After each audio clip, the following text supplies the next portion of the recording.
और वितारियन जय हिंद। और केकेआर ने ब्रूटली थ्रैश किया है राजस्थान रॉयल्स को। वन साइडेड मैच बना दिया लास्ट में। उम्मीद थी हमको कि मैच एक्साइटिंग होगा, लास्ट तक जाएगा। लेकिन केकेआर ने अच्छा मैच भी जीता, और जिस तरीके से राजस्थान ने बैटिंग की थी, आई थिंक बहुत ज्यादा ये चीज उन्होंने बताई कि कहाँ उनकी वीकनेसेस थी। तो हमारे साथ में पुलकित भाई मैच के लिए बात करने के लिए। उनका अपना चैनल है हिट विद पुलकित नाम से। आपको सब्सक्राइब करना है, डिस्क्रिप्शन में उनकी लिंक है। प्लीज जाइएगा, उनको सब्सक्राइब कीजिएगा और हम दोनों को आप मोटिवेट करिए और करने के लिए। क्या लगता है पुलकित भाई, क्या व्यूज है आपके मैच के बारे में? थोड़ा डिसअपॉइंटेड हूँ यार मैं, टू बी वेरी ऑनेस्ट। मुझे लगा था कि थोड़ा क्लोज जाएगा ये मैच, थोड़ा सा मतलब एंटरटेनिंग होगा। बट जिस तरह से डिकॉक ने मैच कंट्रोल करा, पूरा अपने इर्द गिर्द रखा मैच को, मतलब जब रहाणे आउट हुए मुझे लगा था कि वहां पे एक मौका था राजस्थान के पास मैच में वापस आने का। पर डिकॉक ने जिस तरीके से मैच को कंट्रोल करा और उन्होंने जिस तरीके से मैच फिनिश करा, तो बहुत सराहनीय, मतलब बहुत तारीफ वाला काम है वो जो उन्होंने करा। एंड जोफ्रा आर्चर यार, अब भी मैं बोल बोल के थक गया हूँ। ठीक है, आपने हम आपसे बात कर रहे थे एसआरएच वाला, एसआरएच और राजस्थान का जो मैच हुआ था उस पर मैं आपसे बात कर रहा था। तो आपने बोला था कि फाइनेंशियल डायनामिक्स जो है वो राजस्थान को मजबूर कर रहे हैं वो जोफ्रा आर्चर को खिलाने में, जिस जिस प्राइस पर उन्होंने उसको उनको लिया है। तो देखो, अब आपको ये देखना पड़ेगा कि फाइनेंशियल डायनामिक्स जो है वो क्या आपके जो जीतने का जो एम है उससे बढ़कर है कि नहीं, क्योंकि मुझे नहीं लगता कि जोफ्रा आर्चर जो है वो कहीं ना कहीं कहीं भी इस विजन में फिट बैठ रहे हैं। उनका बॉलिंग जो नॉर्मल बॉलिंग वो उस तरीके से पैन आउट नहीं कर रहा है। उनके बॉलिंग चेंजेस जो वेरिएशन लेकर रहे हैं वो पैन आउट नहीं कर रहे हैं। ठीक है, वो बिल्कुल जो है वो उलट लेके जा रहे हैं और राजस्थान को। एंड सेकंडली, रियान परा की कैप्टनसी। संदीप शर्मा ने 2 ओवर में 11 रन दिए, आपने उनको बॉलिंग ही नहीं दी। ठीक है, तुषार देश पांडे 1 ओवर 7 रन। तो क्या मतलब क्या थॉट प्रोसेस था कि आपके आपके दो जो बॉलर जो मतलब एक खुद को साबित कर चुके हैं, आपने उनको रोक के रखा और आप जो है परसिस्ट करते चले गए। हसरंगा ने विकेट जरूर निकाला, बट अगेन जिस जो आपने बात बोली थी कि वो एक टप्पा पकड़ के नहीं डालते हैं बीच में जो उनकी जो है ना आदत है बीच में शॉर्ट बॉल फेंकने की। तो वही उन्होंने क्या बोलते हैं ना शॉर्ट बॉल डाले और उस पर कैश करा, और उस पर कैश उन्होंने बाउंड्री मार के करा। तो ये बहुत जो है ना मोमेंटम पूरा का पूरा ले गया रहाणे के जाने के बाद। अगर वहां पे थोड़ी अगर एक दो ओवर टाइट बॉलिंग करते, तो मुझे लगता है कि कोलकाता पैनिक करती। क्योंकि देखो इस पिच पे बैट्समैन के जो भी बैट्समैन आ रहा था उसके लिए हिटिंग करना आसान नहीं था। तो अगर वो कोशिश करते कि 8.5 के रन रेट को हम 9.5 तक लेके जाएं, 10:30 तक लेके जाएं, तो मैच ऐसे कंट्रोल करना था। बट रियान पराग मुझे लगा कि एकदम जॉम्बी कैप्टन बन गए। रहाणे के विकेट गिरने के बाद कुछ प्लान उनका ऐसा नजर नहीं आया। तो ये है अभी मैच की समरी मेरी तरफ से। आप कुछ ऐड करना चाहें तो आप बिल्कुल ऐड करें यार। ये देखो, अगर मैं मैच को समराइज करूंगा ना, तो मैं ओवरऑल फेलियर देख रहा हूँ राजस्थान रॉयल्स का। कि उन्होंने शुरुआत से बताया कि क्यों हम इस टीम में, इस लीग में 9 या 10वें नंबर की टीम है। शुरुआत से उन्होंने एक ही चीज बताई है। ना बैटिंग में उनकी कोई दम दिखा है, ना कोई फिनिशिंग में उनकी स्ट्रेंथ दिखी है। ना दिख रहा है कि कोई बल्लेबाज जिम्मेदारी से खेल रहा है। अगर आप ऊपर सैमसन का शॉट देखते हो तो बहुत ही रैश शॉट, पहले से प्री मेडिटेटेड शॉट है कि उन्होंने सोच के रखा है कि मुझे यही शॉट मारना है। मारने चले गए, बोल्ड हो गए। जायसवाल आखिर तक टिक सकते थे, नहीं टिके। उन्होंने भी आखिरी कुछ भी अजीब शॉट मारा और आउट हो गए। रियान पराग को देखो, वो चक्रवर्ती को हिट करने जा रहे थे। इन कंडीशंस में चक्रवर्ती, जो कि इतनी स्लो बॉल आ रही थी, रुक रुक के बॉल आ रही थी, तो उसमें चक्रवर्ती तो आपको एकदम 20 बॉलर हो जाते हैं ना। उनके अगेंस्ट आपने ऐसा स्ट्राइक कर दिया बॉल को कि आप उनको छक्का मार चुके हैं, उसके बावजूद आप और मारने जा रहे हैं। तो आई थिंक बहुत ही ज्यादा एक एक कह सकते हैं ना कि वो जो एक युवा होता है वो बिल्कुल एकदम जो इमेच्योर प्लेयर होता है, वैसे ही उन्होंने हरकत की है। उसके बाद आप शुभम दुबे की क्लास के बारे में बात कीजिए कि ये बंदा लेग साइड में कोई प्ले ही नहीं है इनके पास। रदरफोर्ड की हमने कल बात की, इनके पास ऑफ साइड का प्ले नहीं है। इनके पास में लेग साइड का उतना प्ले नहीं है। शुभम दुबे को इम्पैक्ट सब ला दिया था इन लोगों ने। अब बात यह है कि क्या इम्पैक्ट सब उनको लाना था, ये भी अपने आप में क्वेश्चन है। बाकी इनकी जो बैटिंग है ओवरऑल, आई थिंक बहुत सारा क्वेश्चन मार्क्स रेस कर रही है। उसके अलावा अगर आप बॉलिंग पे आते हैं, कैप्टनसी पे आते हैं, तो आपने बिल्कुल जो राइट पॉइंट्स आपने रेस कर ही दी ऑलमोस्ट। कि देश पांडे क्यों शुरुआत में बॉलिंग नहीं कर रहे थे, और क्यों देश पांडे का एक ही ओवर हुआ है, संदीप शर्मा के 2 ही ओवर्स हुए हैं। और हसरंगा किस तरीके से इंप्रूव करें, क्योंकि हसरंगा ऐसी कंडीशन में अगर आप अच्छी बॉलिंग नहीं करते, जहाँ पे बॉल स्लो आ रही थी, थोड़ा सा टर्न मौजूद था। मैं ये नहीं कहूंगा कि बहुत टर्न स्क्वायर टर्न हो रही थी बॉल यहाँ पे, लेकिन यहाँ पे कम से कम एक चांस था ओवर के पास में कि वो अपनी पेस को वेरी करते, तो सब स्लो कंडीशंस का फायदा उठाते। नहीं उठाया। हसरंगा ने भी आप देख लो शॉर्ट बॉलिंग की, छक्के खाए उन्होंने। तो आई थिंक ये बहुत ज्यादा इमेच्योर एक तरीका था बॉलिंग करने का। रियान पराग ने अपने ओवर्स की है, अच्छी अच्छी इकोनॉमी के हिसाब से बॉलिंग की, लेकिन विकेट्स नहीं आए, कोई टर्न नहीं थी बॉल में। तो आई थिंक बहुत ज्यादा ट्रिक्स मिस कर गई। एंड आई थिंक ये फेलियर सिर्फ और सिर्फ प्लेयर्स का नहीं था, बॉलर्स का नहीं था, बैट्समैन का नहीं था, कैप्टन का नहीं था। ये सबसे ज्यादा फेलियर टीम मैनेजमेंट का भी था। कि कैसे अपने एक 11 को खिला रहे हैं। उसके पास सिर्फ 6 बैटर थे। छठे पे शुभम दुबे आए, सातवें पे शुभम दुबे आ गया एंड में। सात पे हसरंगा और आठ पे मतलब आपके पास में आर्चर थे। तो आई थिंक ये जो आपको लाना पड़ेगा शुभम दुबे को, उस बार आपकी बॉलिंग भी वीक दिखाई दी। दूसरी बात ये भी है कि आपने जो कंडीशंस यहाँ पे स्लो कंडीशंस दी है, कि आपकी बैटिंग के पास दम था वो खेलने का या डिफेंड करने का, बॉलर्स के पास दम था? क्योंकि हसरंगा जिस टाइप का क्लास लेके आ रहे हैं, आई थिंक हसरंगा को he needs to improve a lot. अच्छा, अमय सिंह का क्वेश्चन है, two consecutive losses for R, just a bad start और मैनेजमेंट इश्यूज? यार काइंड ओवरऑल ऑफ इशू है। बोथ, अगर आप काइंड ऑफ बोथ। वही ना, आपने भी आपने दोनों के बोला ना। हम्म, हाँ, मैंने वही बोला कि अगर आप काइंड ऑफ बात बोथ। करेंगे, अगर आप बात करेंगे देखो, मैनेजमेंट जो है आई थिंक वो नीतीश राणा जैसा प्लेयर अगर आपकी टीम में खेल पा रहा है, तो आई थिंक ये बता रहा है कि आईपीएल 2025 में भी अगर राणा आपके स्टार्टर है, मैं हजार बार इस पॉइंट को रेस कर चुका हूँ, तो आपकी टीम कहाँ है? दूसरी बात ये भी है कि अगर वैभव सूर्यवंशी आपके पास में है, तो I feel Sanju Samson number 3 आ जाए, जिम्मेदारी लेके एंड तक लेके जाए इनिंग्स को, और साथ ही में वैभव सूर्यवंशी जायसवाल के साथ में ओपन कर लें, वो अच्छा स्ट्राइक करेंगे नीतीश राणा की, जो फिर वो जो एक जगह बनेगी, और संजू सैमसन नंबर 3 पे खेलें और पराग को नंबर 4 से ऊपर नहीं लेके आना है। एक बार को आप उनको 5 पे खिला लो, लेकिन नंबर 3 पे जगह उनकी नहीं बनती है। और ये चीज पता नहीं आर मैनेजमेंट समझ क्यों नहीं पा रहे हैं, और ये चीज लगातार इंटरव्यूज में जो आज के मैच में हमको दिखाया, मैनेजमेंट ने यही बताया, रियान पराग ने यही बताया है कि नंबर 3 मैनेजमेंट उनको खिला रहा है, रियान पराग खुद नहीं खेल रहे हैं। तो आई थिंक ये सब चीजें जो ये गलतियां कर रहे हैं ये स्कूल बॉय हैं। साथ ही में हेटमायर जो है, यार हेटमायर में मेरे अपना सीरियस डाउट है, मैंने बल्कि भाई आपको पहले भी कहा था कि हेटमायर उस टाइप का फिनिश का कर सकते हैं जैसे बाकी टीम्स के प्लेयर्स करते हैं। क्योंकि हेटमायर ने ठीक है थोड़ा बहुत हियर एंड देयर काम किया है, लेकिन आपको चाहिए आईपीएल में आके एक अशॉर्ट हिटर, ऐसा हिटर जो कि कभी खड़ा हो जाए तो बॉलर सर कांपे उसके आगे और वो मैच को खत्म करे अपने दम पे। पर हेटमायर ने पिछले 2 साल में कितने मैचेस खत्म किए हुए हैं, जहाँ पे 20 रन चाहिए, 12 रन चाहिए, वहां पे मैच खत्म किया। हेटमायर ने कुछ खास काम नहीं किया है। तो आई थिंक उनका जो एवरेज भी है टी20 में इन जनरल वो 20 के आसपास का हवर करता है। एंड आई थिंक वो अपने आप में बहुत कमजोर प्लेयर है। ध्रुव जुरैल को मौका यहाँ मिलना था, नंबर 5 6 पे उनकी बैटिंग आई है, 6 पे उनसे ऊपर हसरंगा बैटिंग करने आ गए। ध्रुव जुरैल नंबर 5 पे उनको हिलाना नहीं चाहिए, और जिस टाइप का फॉर्म और टेक्निक वो पजेस करते हैं, आई थिंक उनके लायक ही पिच था, लेकिन उनको मौका नहीं मिला। तो आई थिंक ओवरऑल एक फेलियर था। हमें आपका जो क्वेश्चन है, मैनेजमेंट की भी यहाँ पे खामियां दिख रही है, और जो टीम है वो तो आई थिंक अपने आप में बहुत वीक भी है, कैप्टनसी भी और वीक कहीं ना है। कहीं संजू सैमसन जब आते हैं तब देखना पड़ेगा। एक और चीज है कि यहाँ पे ना कहीं कम्युनिकेशन गैप भी नजर आया। आपको याद हो जब बैटिंग में विक्रम रॉथफोर्ड से बात चल रही थी, तो उन्होंने बोला था कि मतलब कि 160 160 का पिच उनको लग रहा है। बट 160 का अगर आपको पिच लग रहा है तो आप फिर थोड़ा सा ठहराव दिखाते हैं अपनी बैटिंग में। ठीक है, आप अपना टाइम लेके खेलते हैं। पर आप अगर आप देखें कि जैसे हसरंगा आउट हुए, जैसे नीतीश राणा आउट हुए, ठीक है, और जैसे बाकी जो आउट हुए, वो थोड़ा सा क्या बोलते हैं ना, जल्दबाजी में नजर आए। तो कहीं ना कहीं अगर मैनेजमेंट को ये चीज पता थी, तो क्या उन्होंने ये चीज अपने बैट्समैन को नहीं बताई?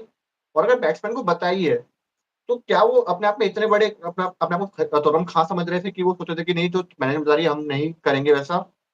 क्योंकि एक टाइम के बाद पता लग गया था कि ड्यू अभी तक नहीं आया है। और चलो ठीक है, अगर आपको ये भी डर था कि ड्यू अगर लेटेस्ट स्टेज में भी आता है, देखो ड्यू जब आना होता है ना, तो यार वो 10-11 ओवर के बाद सेटल होना स्टार्ट हो जाता। नहीं, वैसे ऐसा ड्यू नहीं होता आया कि था, थोड़ा सा ड्यू आया था लास्ट में, मतलब आ मतलब गया था इतना उनकी इनिंग्स में। इतना नहीं आया था। मतलब कि ऐसा नहीं होता कि 20 ओवर खत्म होते और एकदम से झड़ी लग जाती ड्यू की, वैसा भी नहीं था केस। ठीक है, ड्यू आया, बट वो केकेआर की इनिंग की भी थोड़ा लेटर स्टेज में आया। ऐसा नहीं था कि शुरू में, अगर आप देखो रियान पराग जब डाल रहे थे, 7वां 8वां ओवर जब डाल रहे थे, तो बॉल स्टक हो रहा था पिच पे, मैं मानता हूँ। तो पर जो मैनेजमेंट, जो बैट्समैन ने जिस तरीके से प्लान आउट करा अपनी बैटिंग को, वो बहुत ही खराब था। और ये कहीं ना कहीं मुझे गैप नजर आया मैनेजमेंट में और बैटर्स में, कि जो बोला गया उसको फॉलो नहीं किया गया। क्योंकि एग्जाम्पल, अगर मैं एज अ कोच हूँ या मैं एज अ प्लेयर हूँ, अगर मेरे को समझ आ गया है कि पिच अगर 160 से 70 वाली है, तो मैं बताऊंगा ना अपने प्लेयर्स को कि यार ठीक है, तुम आप टाइम लेके खेल सकते हो। और अगर नहीं सुना तो देन मैनेजमेंट को यहाँ पे थोड़ा सा एक्शन, मतलब थोड़ा सा सख्त अल्फाज अपने यूज करने चाहिए मैच खत्म होने के बाद, जो भी टीम मीटिंग होती है उसमें अपने बैट्समैन के लिए, कि कहीं ना कहीं चलो बॉलर से तो चलो मिट्टी पलीत कर ही करी, बट ये मोर ओवर बॉलर बैट्समैन ज्यादा फेलियर था। And my only like my concern with Rajasthan Royals is Jofra Archer. Like I'm gonna bash him in this live because जो भी बोल लो यार, उनका फॉर्म वैसा नहीं है। आपने उनको पैसे इतने दे दिए, आई डोंट थिंक कि उनकी फिटनेस भी उस चीज को जस्टिफाई करती है। उनकी फॉर्म तो उस चीज को बिल्कुल भी जस्टिफाई नहीं करती है। ये कहीं ना कहीं मेरे को लगता है कि मुंबई इनके साथ थोड़ा सा खेल गई। और इनको इनको यहाँ तक मुझे याद है कि ट्रेंट बोल्ट बाद में आए थे, जोफ्रा आर्चर पहले आए थे ऑक्शन में। मुझे आई डो याद नॉट नहीं है। रिमेम्बर, बट जहां तक मुझे याद आ रहा है, अगर किसी को याद हो तो प्लीज बता। कोई क्वेश्चन आया है, do you guys agree that bringing part timer prove to be a failure and giving Sandeep only 2 over? Of course यार, of course it was a big blunder. अब पार्ट टाइम में देखो, अगर आप बात करो रियान पराग की, तो रियान पराग ने ऐसा कुछ खराब काम नहीं करा। उन्होंने अपने हिस्से का जो था, उन्होंने अपने इकोनॉमिकल निकाले 5-4 ओवर।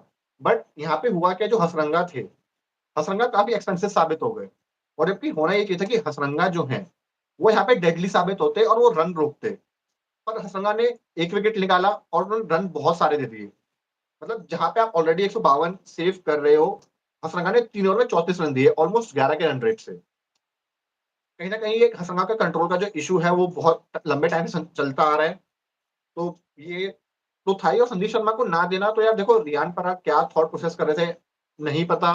मैनेजमेंट ने भी उनको ये चीज क्यों नहीं बताई कि Sandeep Sharma is your go to bowler in these kind of condition, क्योंकि जिस तरीके का संदीप शर्मा का बॉलिंग स्टाइल है, वो यहाँ पे आपको अगले 2 ओवर में एक विकेट निकाल के दे सकते थे। But I don't know. और ऐसा मैं भी ये चाहता कि देखो, जब रहाणे अभी मैं चाहता था कि संदीप शर्मा के लिए 1 ओवर का आप उनको लगा दो, क्योंकि देखो ये मैच अगर कोलकाता 20 ओवर तक लेके आती तो मैच उन्होंने इवेंचुअली जीतना ही था। तो सारा गेम यहाँ पे विकेट का था। तो यहाँ पे रियान पराग को ये कोशिश करनी चाहिए थी कि जितना ज्यादा वो विकेट निकाले और जितना ज्यादा पैनिक क्रिएट करे कोलकाता में, वो थोड़ा बेटरमेंट रहता राजस्थान के लिए। बट ये थोड़ा सा ब्लंडर हो गया। अब ये कैलकुलेशन मिस्टेक था या क्या था, ये ना रियान ना, पराग को। ये क्लियरली उनका टैक्टिकल इशू था। बाकी आप जो पार्ट टाइमर्स का क्वेश्चन आपने पूछा है अजय भाई, तो यार देखो पार्ट टाइमर्स मेरे हिसाब से रियान पराग ने जो बॉलिंग की है 4 ओवर्स वो बनते थे बिल्कुल यहाँ पे। नीतीश राणा का ओवर नहीं बनता था जिस टाइम पे बॉलिंग करने आए थे, तब तक आपको जरूरत थी और जरा कंट्रोल लाने की, नीतीश राणा को आपने ओवर दे दिया। और एक और चीज क्या है कि जो रियान पराग के ओवर से 4 वो बिल्कुल बनते थे, पर पावर प्ले में नहीं बनते थे। अगर आप देख रहे हो इनकी बॉलिंग को, तो इनको सबसे पहले तो स्टार्ट करना था आर्चर और तीक्ष्णा के साथ में ही, जैसे उन्होंने किया भी। लेकिन आपको देश पांडे पावर प्ले में बॉलिंग करते हुए दिखने चाहिए थे। पावर प्ले में रियान पराग बॉलिंग करने नहीं आने चाहिए थे, पावर प्ले के बाद रियान पराग की बॉलिंग पूरी होनी थी। हसरंगा को अच्छी बॉलिंग करना थी, तीक्ष्णा को बेटर यूज होना था। संदीप शर्मा ने ओवर्स क्यों नहीं डाले जब बीच में Hasaranga was going for run, तो उस समय संदीप शर्मा के ओवर्स बनते थे। संदीप शर्मा को आपने लास्ट में जाके ओवर एक और ओवर जो लास्ट का दिया है उनको, वो कब दिया आपने, जब ऑलमोस्ट मैच वो हार चुके थे आरआर, और वहां पे उनको कोई हिट मारने नहीं जाता। संदीप शर्मा इन कंडीशंस में आपको स्लोअर कटर्स फेंकते राइट इनटू द पिच, जो कि बॉल स्लो होके आती, थोड़ा सा दूर रखते बैट्समैन से, और आई थिंक उसको मारने में वो विकेट ले जाते। लेकिन उनको वो कंडीशन नहीं मिल पाई, जब तक मैच ऑलमोस्ट फिनिश था उनको उन्होंने सिंगल डबल करके 8 रन ओवर से निकाल दिए थे। तो आई थिंक अच्छा, रियान एक पराग चीज को आप एक चीज ब्लेम और करेंगे है। और बैटिंग को ब्लेम करेंगे। एक और चीज जो मैंने देखी ना, कि आर्चर ये तक भी प्लान नहीं कर रहे थे कि वो एटलीस्ट पुणे डिकॉक से कोशिश, जो जिस ओवर में 17 रन चाहिए, ठीक है, 17-18 रन चाहिए थे, उन्होंने एक बार भी कोशिश नहीं करी कि यार वो, मतलब पुणे डिकॉक को फोर्स करें कि वो बाहर से खींच के मारे। ठीक है, वो उनके पहला बॉल मुंह पे दे रहे हैं, फिर अगला बॉल लेग साइड पे दे रहे हैं। तो ये मतलब जोफ्रा आर्चर ने जिस तरीके से मिट्टी पलीत करी ना 2 मैच में, तो उनको मेरे ख्याल से अब तो सच में बैठा देना चाहिए। अगर even if your final dynamics doesn't allow him to sit, but he should be sitting now, because zero form, मतलब फॉर्म कुछ है ही नहीं भाई। मतलब नेगेटिव नेगेटिव कंट्रीब्यूशन है भाई उनका मैच में ये। नहीं देखो, नेगेटिव कंट्रीब्यूशन तो आप नहीं कहोगे, उन्होंने आखिरी में आके फिनिश अच्छे से किया है और कुछ रन आपको दिए जरूर है एंड में आके। नेगेटिव कंट्रीब्यूशन तो नहीं है, लेकिन अब बस ये चीज है कि आने वाले मैचेस में जिस तरीके से आर्चर अब बॉलिंग करते हैं बाहर जाके, क्या उनके मैचेस जहां भी, क्योंकि अब शायद अब घर पे तो मैचेस नहीं होंगे उनके, अब उनके जहां बाहर मैचेस होंगे वहां उनको देखना पड़ेगा कि वो कैसा परफॉर्म करते हैं। क्योंकि मुझे लगता है कि यहाँ पे आर्चर को जो 1 और 2 मैच और बनते हैं उसके ऊपर आर्चर के नहीं बनते, क्योंकि Fazal Farooqi I think new ball से बहुत अच्छे आपके पास ऑप्शन है, जो कि बॉल को स्विंग कराते हैं, सीम कराते हैं, दोनों साइड राइटी को अंदर लेके आते हैं, तो खतरनाक ऑप्शन बनते हैं न्यू बॉल से। बट आर्चर न्यू बॉल से भी बहुत फ्लैट दिखाई दे रहे हैं, तो आई थिंक ऐसे में चांस बनता है फजल फारूकी को खेलने का। और अशरंगा को आपको ऐसे पकड़ना है उनकी शोल्डर्स को और उनको ऐसे हिलाना है जोर से, और उनसे पूछना है कि अशरंगा आपको बॉलिंग नहीं आती है क्या, क्योंकि जिस तरीके से आपने आज बॉलिंग की है, आपने शॉर्ट बॉल भी की है, कंट्रोल का है। एक What क्वेश्चन और है। adjustment can be done what by RR before their next match? Next fixture, okay, next fixture. यार देखो, उनके पास ना ज्यादा चॉप एंड चेंजेस करके उनका प्लेयर ही अवेलेबल नहीं है, टू बी वेरी ऑनेस्ट। उनके पास उनके स्क्वाड में ही डेप्थ नहीं है, तो जो भी अवेलेबल है उनसे ही बेस्ट निकलवाना है। तो अब ये देखो, अब आप ये कर सकते हो, अभी आप प्लेयर्स को, अब देखो, अब ना, देखो 2 मैच ऑलरेडी हार चुके हो, तो यहाँ पे है कि आप थोड़ा सा अल्टीमेटम देना स्टार्ट करो नीतीश राणा, जोफ्रा आर्चर और वानिंदु हसरंगा को, कि भैया देखो परफॉर्म करो, अदरवाइज नेक्स्ट मैच से जो है ना पूरा टूर्नामेंट तुम बैठोगे। और नीतीश राणा नंबर 3 पे ही खेलने चाहिए, नंबर अनटिल अनलेस पार्टनरशिप बड़ी हो जाए। तो नहीं तो नीतीश राणा नंबर 3 पे ही खेलने चाहिए। नंबर 4 के बैट्समैन नहीं है वो।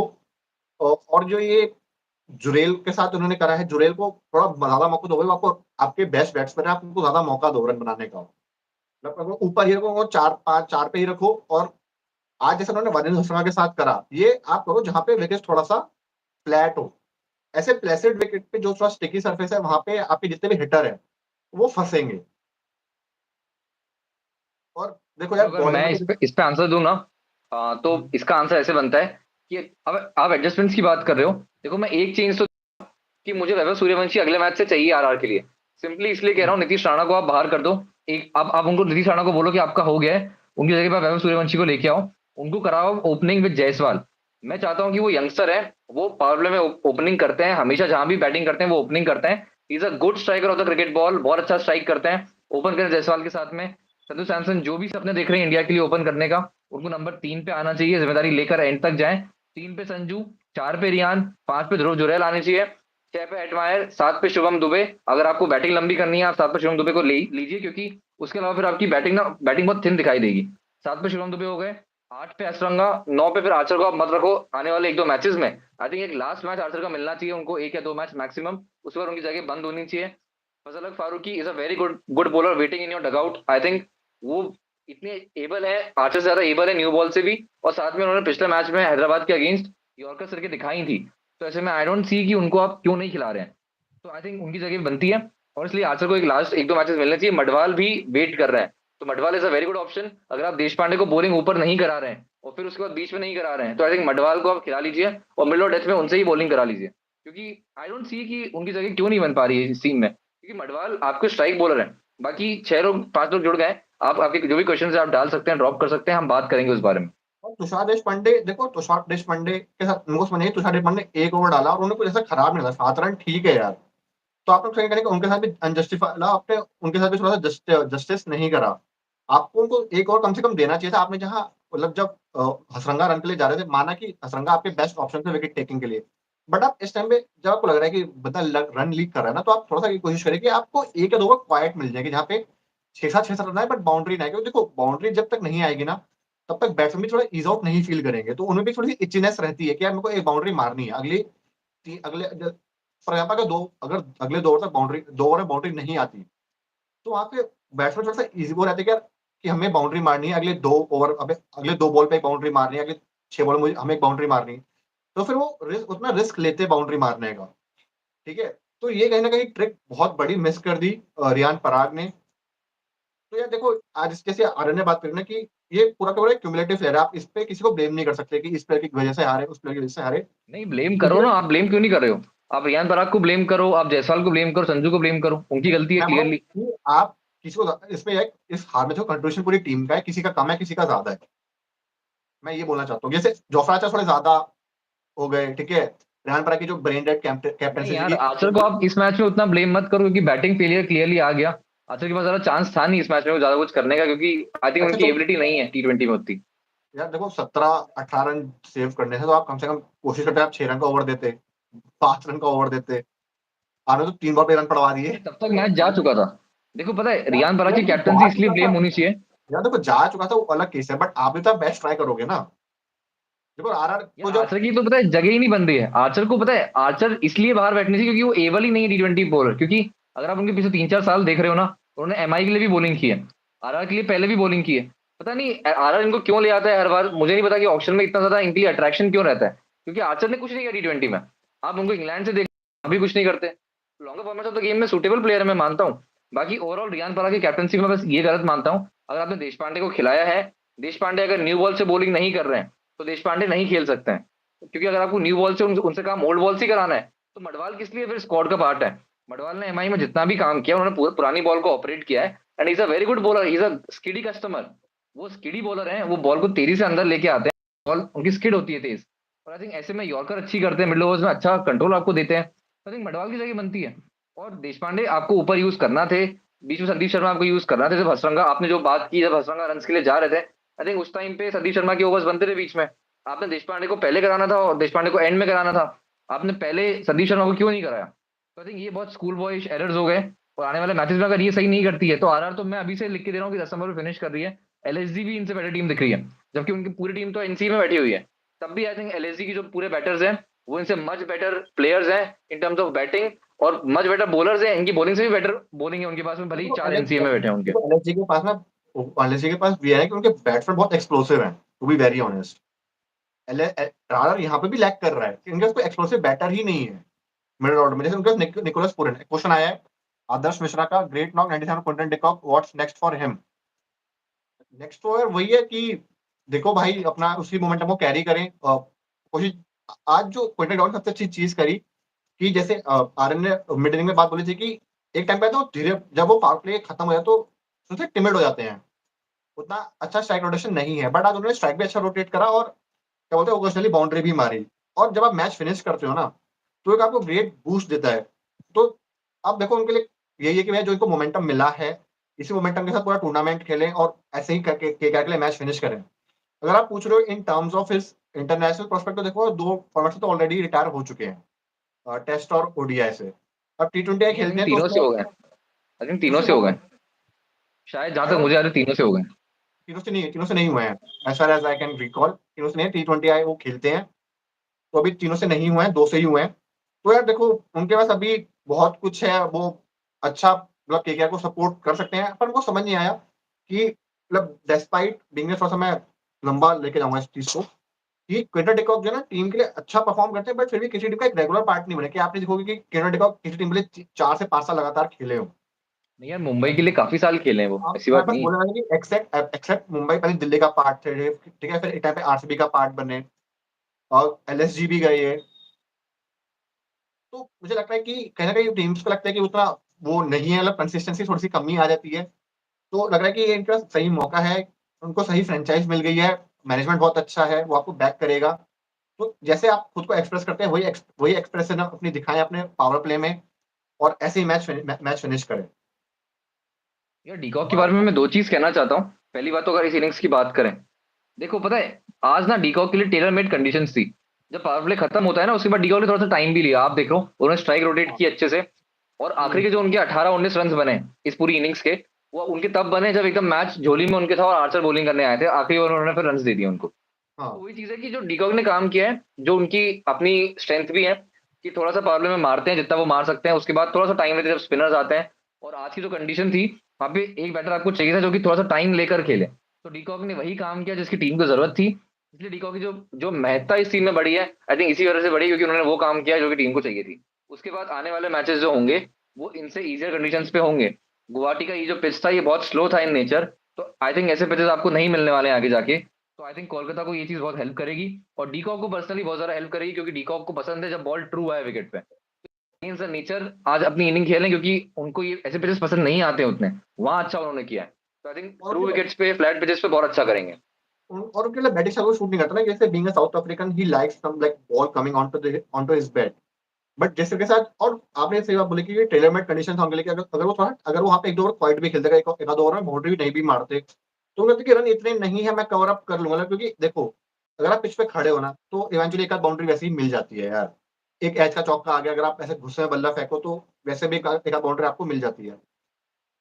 तो टेलर मेड कंडीशन से वेंकटेश अय्यर, रिंकू सिंह, आंद्रे रसल, रमनदीप सिंह, आपको क्या लग रहा है कि एक आध मैच में रिंकू सिंह को ऊपर भेजना चाहिए, चौथे पांचवें नंबर पे भेजना चाहिए, just to give him game time, more game time? क्योंकि कोलकाता का यार देखो, लास्ट ईयर भी यही हुआ मैं था इसका कि इसका आंसर कर रहा हूँ। मैं एक मिनट इसका आंसर कर रहा हूँ, क्वेश्चन मैं पहले ले लेता हूँ उसके बाद मैं आपको आंसर कर रहा हूँ। राणा जी तो राणा जी तो बॉलिंग में बॉलिंग एंड बैटिंग दोनों में फिट नहीं हो रहे हैं। ये भाई क्वेश्चन वो है वैसे भी फूल भाई फिट नहीं का। है, वो वैसे भी फिट नहीं है, वो वैसे भी फिट नहीं है। हाँ देखो सही बात है, बिल्कुल उनकी अपनी फिटनेस के इशू तो अपनी जगह पे है ही। लेकिन यार देखो राणा जी की जगह नहीं बनती है। आप किसी भी आईपीएल की टीम को देखते हैं, अगर उनके फर्स्ट स्टार्टिंग में नीतीश राणा है, तो आप टीम का समझ सकते हैं कि बैलेंस क्या है और टीम किस किस जमाने में क्रिकेट खेल रही है। तो ये नीतीश राणा अगले मैच में बाहर बैठने चाहिए, उनकी जगह पे आने चाहिए वैभव सूर्यवंशी। बिहार के लड़के हैं अपने, 13 साल के हैं और आई थिंक 13 साल के ऑन पेपर हैं। और आई थिंक उनको ओपन करना चाहिए जायसवाल के साथ में। वन डाउन संजू सैमसन आने ही पड़ेंगे वरना उसके बिना काम नहीं होगा। उसके अलावा अगर और बात करें, आपने क्वेश्चन पूछा पुलकित भाई मुझसे, क्या पूछा था आपने क्वेश्चन, रिंकू सिंह ऊपर कर सकते हैं क्या बैटिंग? हाँ, हाँ, यार देखो इनके पास में एक इशू पता है क्या बन रहा है ना, इनके पास में टू मैनी ओपनर्स हैं। टू मैनी ओपनर्स या टॉप ऑर्डर के प्लेयर्स बहुत सारे हैं इनके पास में। वेंकटेश का आप करियर देखते हो आईपीएल में, उन्होंने ऊपर बैटिंग की है। रहाणे नीचे उतनी उतनी नहीं देते हैं। आंग्रिश रघुवंशी भी ऊपर के ही बैटर हैं। साथ में डीकॉक भी है, नारायण भी है। तो ये जो 5 बैटर्स ऊपर आ रहे हैं ना, रिंकू के पास जगह नहीं बन पा रही है ऊपर। तो I think रिंकू नंबर 6 पे लॉक्ड होने चाहिए। पिछले पूरे साल उन्होंने नंबर 7-8 पे बैटिंग की है। तो आई थिंक नहीं, इसी वजह से नंबर 6 उनके लिए होना चाहिए। मेरा क्वेश्चन ये था कि कि just to give him more game time in some एक लाइक एक आध मैच में कभी उनको ऊपर भेजे just to give him the game time. हो तो सकता गेम है टाइम अगर कोई जैसे अगर आज का मैच था, तो जैसे आज के मैच में जब 50 रन चाहिए आपको, 60 रन चाहिए, तो उसमें आप हाँ रिंकू को भेजते ही जाओ, रिंकू तुम मैच को फिनिश कर लो जाके साथ में। हाँ ये बिल्कुल हो सकता है, आप कॉन्फिडेंस देते हैं। और उसमें एक आध ये भी आप उनको इंस्ट्रक्शन देते कि don't try to rush towards sing like अगर 60 रन चाहिए 10 ओवर में तो टेक योर टाइम। अगर आप उसको 7-8 ओवर में खत्म करेंगे even even then we are okay. You just go there and spend your time on pitch and assess your abilities कि आप क्या कहाँ लैग कर रहे हो। एंड वी देखो देखो हम तो क्वेश्चन में आपको पढ़ लेता हूँ। हाँ in my in opinion my Akash Madhwal को इम्पैक्ट प्लेयर में यूज करना चाहिए था। Madhwal prove himself in MI. देखो आज की जो कंडीशंस थी ना पूल भाई, वहां पे मडवाल नहीं बनते थे। 1 मिनट, वहां मडवाल नहीं बनते थे। अगर आप मडवाल की बात करें, मडवाल आने वाले टाइम पे देश पांडे की जगह पे आपको या तो देख सकते हैं, क्योंकि देश पांडे को ये टीम न्यू बॉल से यूज नहीं कर रही है। और देश पांडे को अगर न्यू बॉल से यूज नहीं करना, तो देश पांडे की जगह क्या बनेगी इस टीम में? फिर आप मडवाल को ही ले आइए जो कि ओल्ड बॉल से बॉलिंग करते हैं। और इन कंडीशंस में आज के मैच में ना पेसर्स के पास में बहुत सारा एडवांटेज था नहीं। और मडवाल अगर आते भी तो शायद बहुत कुछ क्रिएट नहीं कर पाते, क्योंकि मडवाल को भी वो जगह पसंद है जहाँ पे बॉल थोड़ी सी पड़ के सही आए। यहाँ पे कंडीशन बहुत स्लो थी, ऐसे में संदीप शर्मा का होना, देशपांडे का होना इंपॉर्टेंट था। और आई थिंक इसलिए स्पिनर्स का रोल बहुत बढ़ गया था। और ऊपर इन्होंने शुभम दुबे को पहले ही खिला दिया था, क्योंकि बैटिंग में इनका कोलैप्स हो गया था। आई थिंक इस वजह से मडवाल नहीं आ सकते थे आज के मैच में। और कहीं ना कहीं यहाँ पे स्पिनर में थोड़ा लेट डाउन करा। मतलब रियान पराग ने हसरंगा से अच्छी बॉलिंग करी है एंड आप नहीं चाहोगे, आप चाहोगे कि Hasaranga becomes your best bowler ऐसी कंडीशन में कि भैया वो तो छप्पर फाड़ के निकली। ये बात मैंने अपने आरआर का जब मैं स्क्वाड एनालिसिस कर तब भी बोली थी कि जहां पे स्पिनिंग कंडीशन मिलेगी वहां पे हसरंगा और तीक्ष्णा को खा जाना चाहिए। बट हसरंगा को जो कंट्रोल वाला इशू है वो इतना ज्यादा था कि अगर वो विकेट लेते भी तो वो अपनी गंदी बॉलिंग से अपने लो से पूरा प्रेशर रिलीज कर रहे थे। यार मैं एक थोड़ा सा अलग टाइप का पॉइंट रेस करना चाह रहा हूँ यहाँ पे। पता नहीं शायद कुछ लोग जो अग्री करें वो बताएं भी। और अभी 8 लोग जुड़े हुए हैं, तो आप लोग अपने क्वेश्चंस अगर डालते रहेंगे तो बहुत मजा आएगा हमको भी। और अगर आपको भी शायद हमारी बात सुनने में मजा आ रहा हो तो अच्छा होगा। मैं आपको एक अलग चीज बोलना चाह रहा हूँ। पिछले मैच में असरंगा नहीं खेले थे अगेंस्ट हैदराबाद। अगर हाँ असरंगा वो मैच खेले होते, तो आज असरंगा की ये बॉलिंग शायद इससे बहुत बेटर होती। तो आई थिंक इसी वजह से ना आप हर एक मैच में जो टेक्निकल डिसीजंस लेते हैं, फर्स्ट मैच में उनको मैच से I think was a blunder, क्योंकि वहां पे असरंगा अच्छा करते। अगर वहां अच्छा करते, वहां खेले होते ना असरंगा बस, तो आज थोड़ा सा उनको मैच फिटनेस होती, या आप कह लें मैच फिटनेस तो पहले से है, लेकिन एक गेम टाइम उनको मिला होता। जो पुलकित भाई ने रिंकू के बारे में बात की अभी, तो थोड़े से अपने रिदम में आते हो यहाँ पे लगा कि थोड़ा सा एकदम से आप उठ के बहुत टाइम बाद खेलने आ गए। तो वो एक गैप तो क्रिएट करता है। आप क्रिएटर की बात कर लो, आप किसी की भी बात कर लो, आई थिंक वो एक गैप क्रिएट करता है। और उसमें देखो पता है आज के टाइम में ना क्रिमिनल है कि आप टी20 आए में टी20 मैच में आप ऑल आउट हो रहे हो। मतलब यहाँ पे टीमें 9वें नंबर तक बैट्समैन रख रही है, वहां पे भी आप ऑल आउट हो रहे हो, तो कहीं ना कहीं दिखाते हैं कि आपकी टीम किस हद तक जो है ना कमजोर है और डेप्थ लैक कर रही है। तो टी20 में तो टीम आजकल जहाँ 240 बना रही है आप 150 बना रहे हो, वो भी ऑल आउट मतलब मर मर के किल किल के।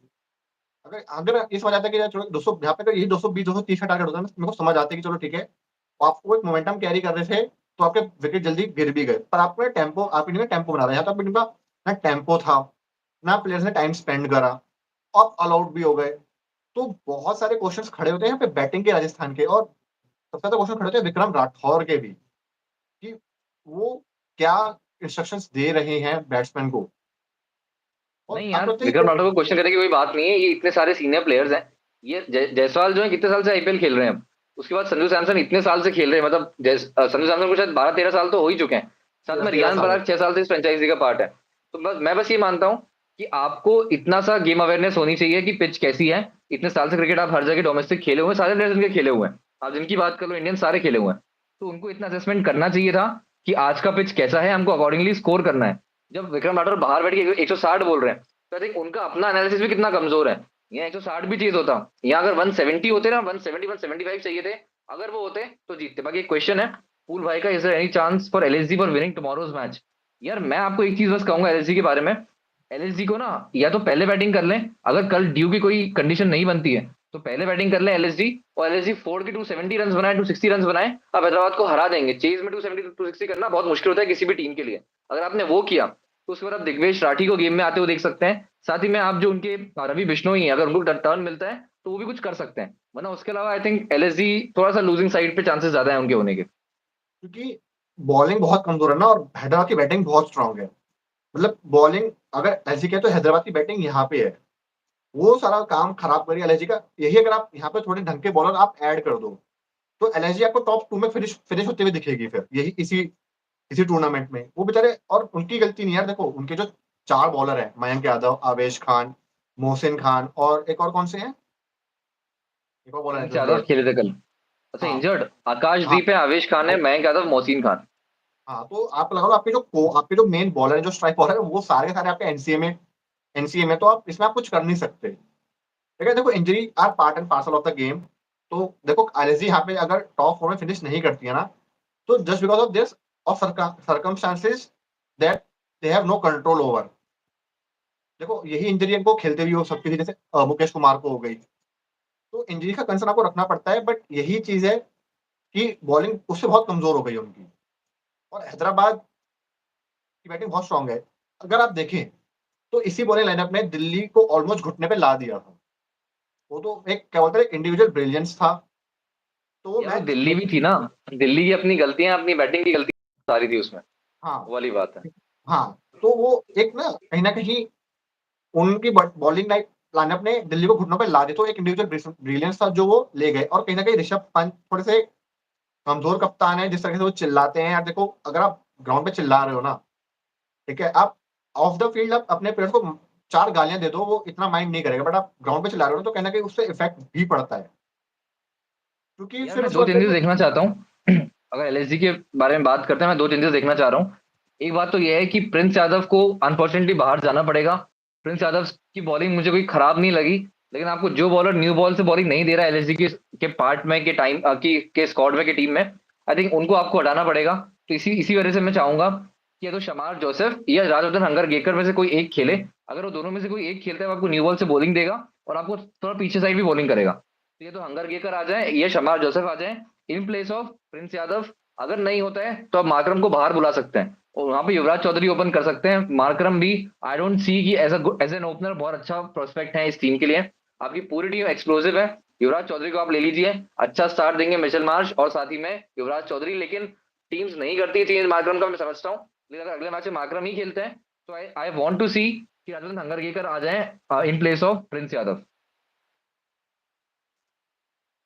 हाँ यार, जो भी जोड़े हुए हैं, प्लीज अपने क्वेश्चन आप लोग ड्रॉप करिए। हम लोग बहुत मतलब ईगर रहते हैं आप लोगों के क्वेश्चंस लेने के लिए। और हमें बहुत अच्छा लगता है कि जब हमारा नॉलेज थोड़ा टेस्ट होता है आप लोगों की वजह से। तो प्लीज आप अपने क्वेश्चन ड्रॉप करते जाइए, हम आंसर देते जाएंगे। हम आंसर में कट शॉर्ट कर लेंगे, हम 15 मार्क्स वाला क्वेश्चन नहीं देंगे, आंसर दे देंगे हम 5 नंबर पे, हम एमसीक्यू पे आ जाएंगे। चलो एक और पॉइंट मुझे ऐड करना है, जो मैंने अभी एलएसजी के बारे में बात की। देखो पिछले मैच में ना इम्पैक्ट सब बन के आए थे मन्नी मारन सिद्धार्थ, तमिलनाडु के बॉलर है, और हाँ, एलएसजी हाँ, में वो स्पिनर है और वो बॉलर बन के आए इम्पैक्ट सब। लेकिन अगले मैच में अगर हैदराबाद हैदराबाद में मैच है वो, तो हैदराबाद का जो मैच है ना, मैं वहां पे मनी मारन सिद्धार्थ को नहीं ले पाऊंगा। या तो मैं फिर रवि बिश्नोई या मनी मारन सिद्धार्थ में से एक को ही खिला पाऊंगा। तो सिद्धार्थ की जगह पे भी एक इंडियन आप हंगर डाल सकते हैं या कोई और बॉलर डाल सकते हैं। What strategy should be used by depleted bowling lineup of LSG to restrict SRH tomorrow? HG Joshi का पॉइंट है। या देखो स्ट्रेटेजीज ना pretty much I think same ही है, कि आपको एक न्यू बॉल बॉलर चाहिए, हंगर ये कर आप लेके आ जाओ, या शमार जोसेफ आप लेके आ जाओ, और आपको दो स्पॉट ऑन शार्दुल ठाकुर और हंगर ये करे शमार जोसेफ में से एक चाहिए जो कि न्यू बॉल से स्टार्ट करें। उसके बाद में दिग्विजय राठी प्रॉब्लम में बॉलिंग कर सकते हैं। बहुत अच्छे बॉलर मुझे अभी तक लगे, बहुत तारीफ नहीं करूंगा, लेकिन उनके पास हार्ड लेंथ पे अपने टप्पा डालने की क्षमता है। वो जो हार्ड लेंथ पे बॉलिंग करते हैं ना, वहां से बहुत मुश्किल बना रहे हो किसी बैटर के लिए कि या तो वो बैकफुट पे जाए या फ्रंट फुट पे जाए। तो आई थिंक वो जो उनका टप्पा है, कैरम बॉल भी है उनके पास में, गुगली भी उनकी अच्छी है। तो आई थिंक इस वजह से दिग्विजय राठी मुझे देखना है हैदराबाद में कैसी बॉलिंग करते हैं। पर बिश्नोई का मुझे डाउट है कि बिश्नोई शायद हैदराबाद पे रन के लिए जाएंगे, तो मुझे अपना डाउट है। अच्छा, प्लान्स यार और एक, almost same he I think, उनको पता है ये चीज। और देखो एक चीज और होनी चाहिए कि आपके एक ऐसा बॉलर होना चाहिए ना जो इनकी बॉडी में थोड़ा अटैक करे, क्योंकि दोनों ही क्या रूम बना के खेलते हैं। अगर आप एनालिस्ट करो तो, अगर आप देखो तो अभिषेक शर्मा हैदराबाद थोड़ा सा लेग साइड जाते हैं, और फिर वहां से उनका हाथ जो है टेक ओवर करता है। अभिषेक शर्मा थोड़ा सा फ्रंट पे थोड़ा ज्यादा थोड़ा सा रहते हैं, बट एंड एंड हेड जो है थोड़ा सा वो पिछली तरफ रहते हैं। तो यहाँ पे कोशिश ये करनी चाहिए कि आप इनको यहाँ पे मतलब जो इनका ए वाला एरिया ना, यहाँ पे आप इनको क्रैम करने की कोशिश करें। क्योंकि देखो ये लोग आपके पहली बॉल से आएंगे। अगर आप इनको एक आप इनको शुरू के 6-10 बॉलें नहीं देंगे ना, तो ये खुद ही फ्रस्ट्रेट होंगे, क्योंकि देखो अपने यार एक देखो इमेज। आप जो पॉइंट बोलो ना पुलकित भाई, ये पॉइंट ना टेस्ट मैच में वैलिड होता है। यहाँ पे जहां बॉडी पे आएंगे ना वहां छक्का खाएंगे, वो सीधी सी बात है। जहां क्योंकि इसमें बैटर तैयार खड़ा है, और हेड और अभिषेक ऐसे बैटर्स हैं जो कि पहली बॉल से बस वेट कर रहे हैं, या तो आप हमको ऊपर दे दो या हमको कहीं पे भी दे दो, हम मारेंगे। तो आई थिंक एक ही स्ट्रेटेजी ये बनती है कि न्यू बॉल से आप स्विंग का ट्राई करें, और आप ना टप्पे को बस स्टंप पे रखें, आप थर्ड स्टंप पे बॉल को प्लेस करें और आप रूम ना दें उनको, बस आप इतना कर सकते हैं। आप बाकी टॉप, वो जो टॉप ऑफ ऑफ की बात होती है हमेशा, वहीं पे आपको वही आपकी लेंथ होनी चाहिए, और साथ में बॉल को स्विंग करने को देखें। क्वेश्चन पूल भाई का आ रहा है कि एसआरएच की बॉलिंग साइड भी ठीक है, like Shami, Cummins, Harshal Patel, Zampa और नीतीश रेड्डी, उनका बॉलिंग साइड, पुलकित भाई आप पहले आंसर कर दो, फिर मैं ऐड करता हूँ उसमें। यार देखो यहाँ पे मतलब बॉयल आपने से बोला कि बॉयल लाइनअप ना ठीक है, मतलब ये ऐसा बॉयल लाइनअप है जो ये हैदराबाद ये एसआरएच राजस्थान 240 खा गया था, तो बॉयल लाइनअप इतना कोई डेडली नहीं है इतना। मतलब देखो कमेंस का ये वीकेस्ट फॉर्मेट है, ठीक है। शमी अपने बेस्ट पे नहीं है, एंड शमी बेस्ट भी तब है T20 में भी जब वो नया बॉल से स्विंग कर रहे हो, अदरवाइज उनका जो डेथ ओवर का बॉलिंग वो बहुत खराब है, उनका इकोनॉमी बहुत डिप्लेटेड है डेथ ओवर्स के अंदर। हर्षल पटेल थोड़े से कनिंग है, उनके पास वेरिएशन ज्यादा है, बट अगर आप उनको पकड़ लिया एक बार, देन ही उनके पास भी क्षमता है रन पे जाने की। जब जडेजा ने जिस बंदे को एक ओवर में 30+ रन मार दिए हो, तो आप समझ सकते हैं। यहाँ पे थोड़े जैम्पा ही हैं जो जिनको थोड़ा सा आपको रिस्पेक्ट देनी पड़ेगी, जो थोड़े से कनिंग है। और रितेश रेड्डी यार देखो एक्सप्रेसिव नहीं है, ठीक है, इतने ताकि वो आप सोचो कि 140 से 45 रन है, तो नहीं, वो इज इनटू मिड 130s। तो उनको अटैक करना भी उतना मुश्किल नहीं होना चाहिए टीम्स के लिए। और जिस तरीके की नीतीश रेड्डी की स्पीड है, वो मिच मार्श और निकोलस पूरन, तो लोग उनपे काफी ना उनके लिए फीस लगेगा। और मैं कल देखना चाहता हूँ कि मुझे लग रहा है कि निकोलस पूरन जो है और मिच मार्श और शमी को लग रहा है कहीं ना कहीं वो आड़े हाथों लेंगे, क्योंकि देखो अपने बेस्ट पे नहीं है शमी, और वो उस चीज का फायदा दोनों ही उठाएंगे, खास करके देखो मार्श, क्योंकि शमी ने, हाँ खत्म करो आप।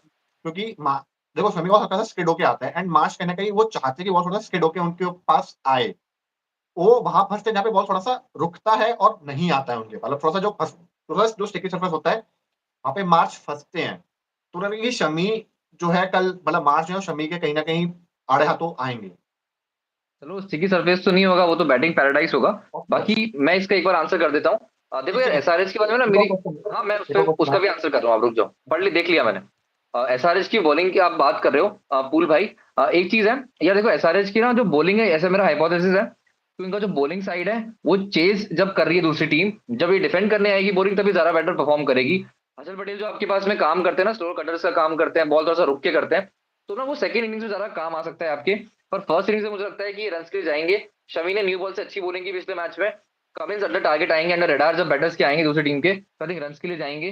जैम्पा pretty much अच्छा काम करते हैं, लेकिन अगेंस्ट एलएसडी जब आपको पूरन सामने दिखेंगे, मिलर दिखेंगे, पंत दिखेंगे, आई थिंक जैम्पा भी रन के लिए जा सकते हैं। आप तो जवाब जैम्पा दो, इनके तुम्हें पानी बेस्ट पी के आ बॉलर रहा है। हूँ।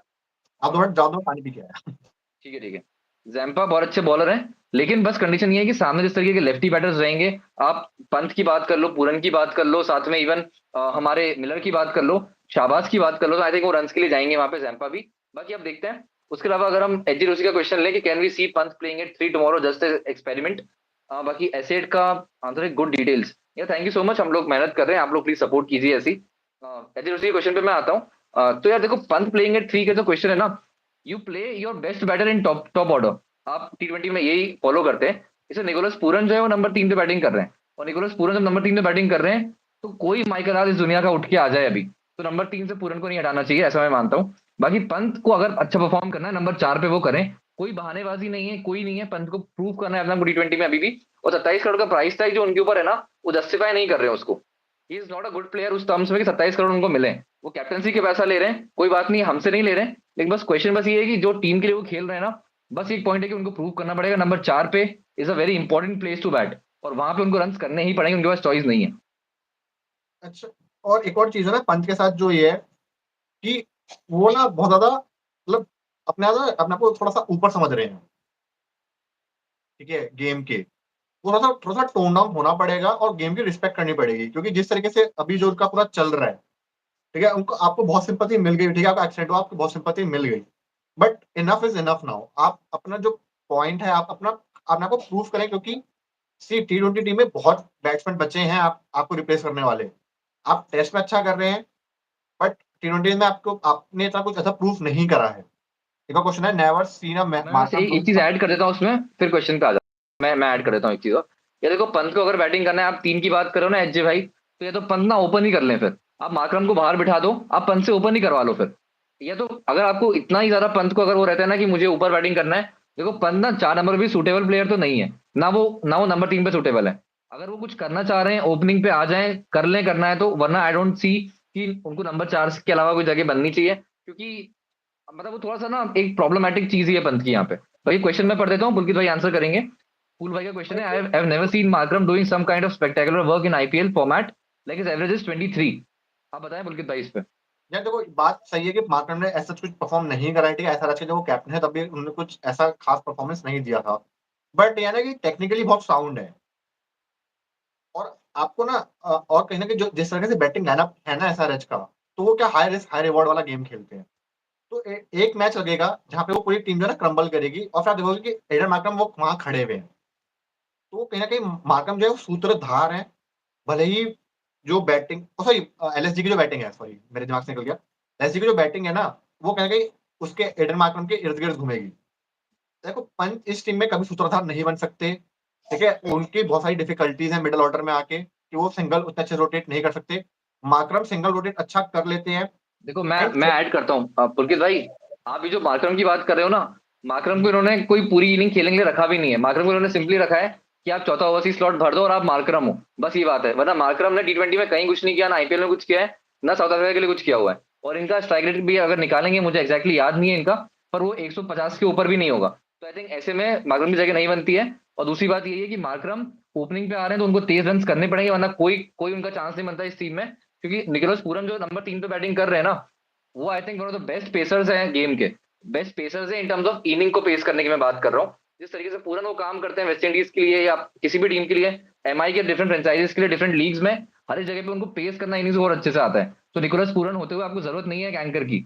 बाकी मैं एक कमेंट पढ़ता हूँ पूल भाई का। By the way you guys found Rishabh Pant fit, like I am trying to body shame but he seems like discord mode. बिल्कुल मैंने ये पहले पढ़ लिया था। तो यार देखो, बिल्कुल यार हमने ऋषभ पंत हमने तो थोड़े उससे से पहले ही फिटनेस बोल से दिया था। कंसर्न है। हमने तो पहले मैच में ही बोल दिया था जब ये मैच हुआ था दिल्ली के साथ, जो मैच हमने उससे बोल दिया ऋषभ पंत फिट नहीं है।